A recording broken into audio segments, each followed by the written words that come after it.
Question number 18. Tan of sin inverse 3/5 plus cot inverse 3/2.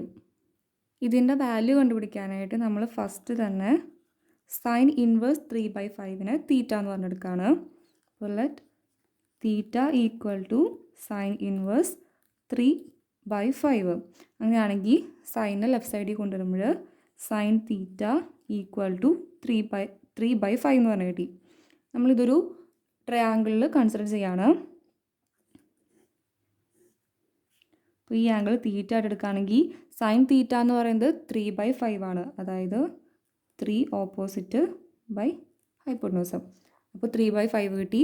അങ്ങനെയാണെങ്കിൽ നമുക്ക് ഈ സൈഡ് 5² മൈനസ് 3² എന്ന് പറയുന്നത് ഈ സൈഡിൻ്റെ സ്ക്വയർ ആയിരിക്കുമല്ലോ.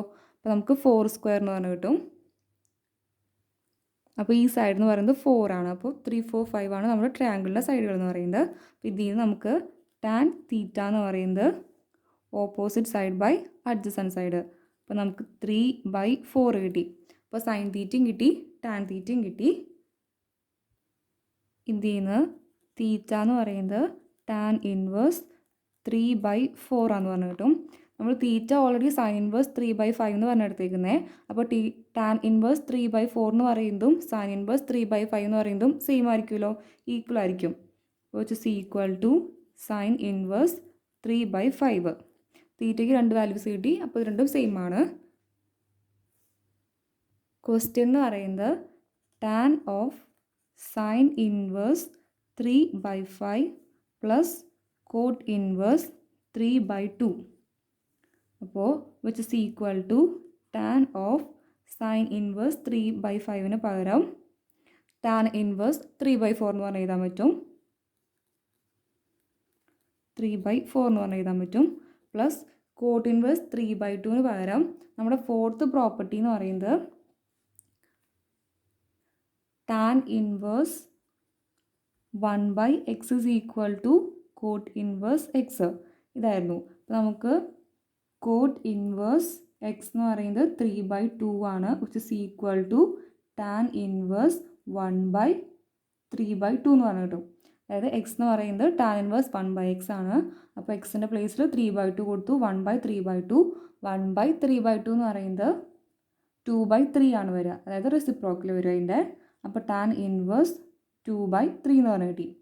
നമ്മുടെ ഫോർത്ത് പ്രോപ്പർട്ടി അനുസരിച്ച് നമ്മൾ കോട്ട് ഇൻവേഴ്സ് 3/2നെ മാറ്റി ടാൻ ഇൻവേഴ്സ് 2/3 എന്ന് പറഞ്ഞ് എഴുതി. ഇനി നമ്മൾ tan inverse of x plus വൈയുടെ tan inverse x plus tan inverse വൈയുടെ ഫോർമുലയാണ് യൂസ് ചെയ്യുന്നത്. അപ്പോൾ tan inverse x plus tan inverse y എന്ന് പറയുന്നത് ടാൻ ഇൻവേഴ്സ്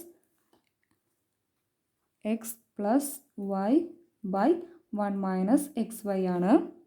അപ്പോൾ ടാൻ ഓഫ് ടാൻ ഇൻവേഴ്സ് എക്സിൻ്റെ പ്ലേസിൽ 3/4ഉം വൈയുടെ പ്ലേസിൽ 2/3 divided by 1 minus 3/4 into 2/3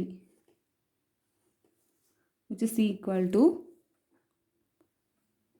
tan of tan inverse cross multiply ചെയ്യുക. 3 into 3 plus 2 into 4 by 4 into 3 divided by ഇവിടെയും ക്രോസ് മൾട്ടിപ്ലൈ ചെയ്യുക. 1 into 4 into 3 minus 3 into 2 divide by 1 into 4 into 3. അപ്പോൾ ഇവിടെ denominator same ആണ്. അപ്പോൾ അത് ക്യാൻസൽ ചെയ്ത് കളഞ്ഞു. Which is equal to tan of tan inverse 3 into 3 9 plus 2 into 4 8 by 4 into 3 12 minus 3 into 2 6 which is equal to tan of tan inverse 9 plus 8 എന്ന് പറയുന്നത് 17 by 12 minus 6 എന്ന് പറയുന്നത് 6 വരും. നമ്മുടെ സെക്കൻഡ് പ്രോപ്പർട്ടി എന്ന് പറയുന്നത് tan of tan inverse X is equal to X ആയിരുന്നു. X എന്ന് പറയുന്നത് റിയൽ ലൈനിൽ ഉണ്ടായാൽ മതി.